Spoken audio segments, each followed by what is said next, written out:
But with that, I want to introduce our third storyteller, Eric Couillard. Guys, this guy's going to be a great storyteller. I'm so excited I had a chance to meet him. He is going to be fantastic. Please give it up for Eric Couillard, please.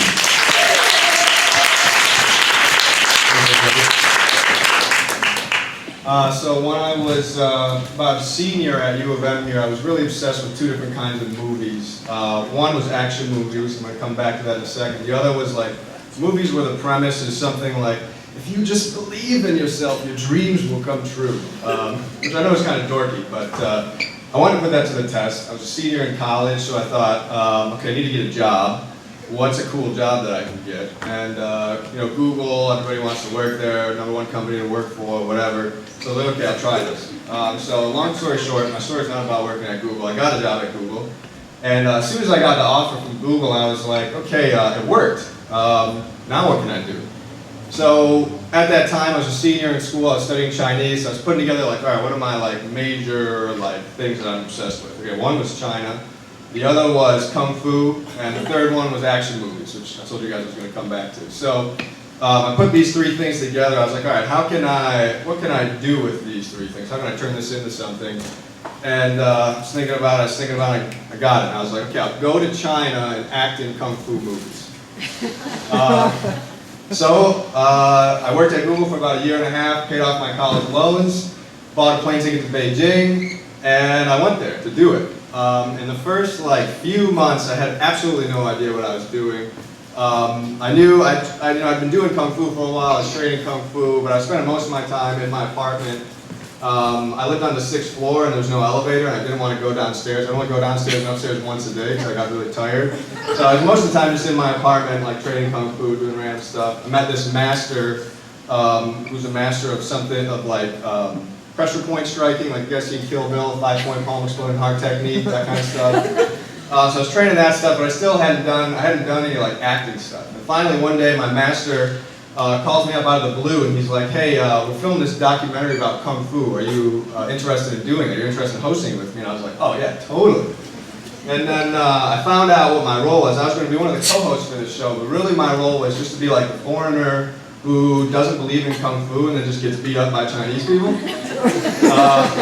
So that was pretty interesting. So we go to like all these different places like the Shaolin Temple and cool places like that. And I try to tell the people that I'm fighting, like, hey, because they put me up against like national champion boxers and stuff. I'm like, hey guys, like, you gotta understand, I'm not an amateur fighter, I'm not a professional fighter. I'm just like, I train Kung Fu, this is my master, that's why I'm on the show. Like, but then the thing about Chinese culture, especially about Kung Fu culture, is it's all about being humble. So these people thought I was just like, oh, what a polite person. And then the word to make matters worse, in the show, they try to make me look like this like big, like tough guy, like, ooh, this foreigner, Eric. You know, so they film all these scenes of like me looking tough, and the Chinese guys looking at me like, all right, let's go, like let's do this.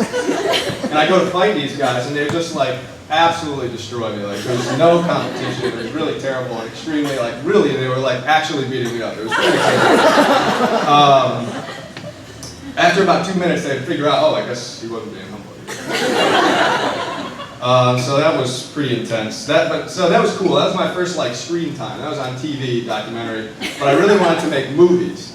So I tried the believe thing again. I was like, if I just believe in myself, maybe I can make this happen. So I was trying that. I went to so many auditions, like way more auditions than I can remember. One audition I was really excited about was for a Jackie Chan movie. Of course, I'm obsessed with Jackie Chan. I felt like the audition went really well. They told me I did good, and I was like really excited about it. And then like, I don't remember, at some point in the future, they gave me a call, like, sorry, you're too small. And I was like, so sad. So I kept going at it. I got a couple of small acting gigs here and there. One job I got exclusively because I have hairy legs. An agent texted me at like 9 in the morning. He's like, hey, you have hairy legs? And I was like, yeah. Sent her a picture of my leg hair. She's like, all right, you got the part. I was like, cool, I didn't know the audition for it, but I got it. Let's see, after that, another interesting gig that I had, I flew to Shanghai just for one day to kill this famous actress. And I was basically filmed for like one morning, stabbed this girl like 100 times, filming, got to film multiple takes. Flew back to Beijing, that was it. That was pretty cool. So I kept on doing it. I was like, believe I gotta do something, I was really trying to do like Kung Fu, because these were all just like small bit roles. I'd pretty much given up on the Jackie Chan thing because the movie had already started filming. So I was thinking like maybe I can manifest some kind of a runner-up type situation. What ended up happening is at some point I got a call from a production company and they're like, hey, are you free next week? And I was like, yes. And they're like, okay, we need you for this Jackie Chan movie. We're short on actors. We need you to be like this Roman warrior Stunt Man guy. So I was like, oh, sweet. It was like the awesomest thing ever. I go down there. It's in southern China. It's summertime.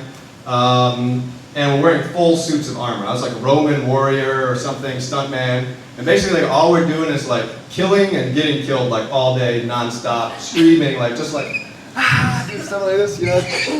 This kind of thing, like all day long, incredibly tiring, working like 14-hour days, waking up at like 4:30 in the morning. And everybody, even though like we were working so hard, it was the most awesome, funnest, craziest, wildest experience of my life. All the guys I was with were like these huge, like foreign, like huge stuntman, like looking like Roman warrior dudes. And everybody was like, every day we'd wake up and be like, oh, I can't believe I'm making this Jackie Chan movie. Everybody was so excited about it. It was super awesome. Yeah, that was totally sweet. After I filmed that movie, I just kind of thought like, I feel like I've like peaked out in my acting career. There's no way I can do anything more awesome than this. So what do I want to do next? And I thought, okay, this whole belief thing, it's really worked out. So I decided I wanted to move back to America and make my life mission to help other people believe in themselves so they can do more cool stuff. That's my story. Thank you. Keep that going, Claire, please. Keep that going, Claire.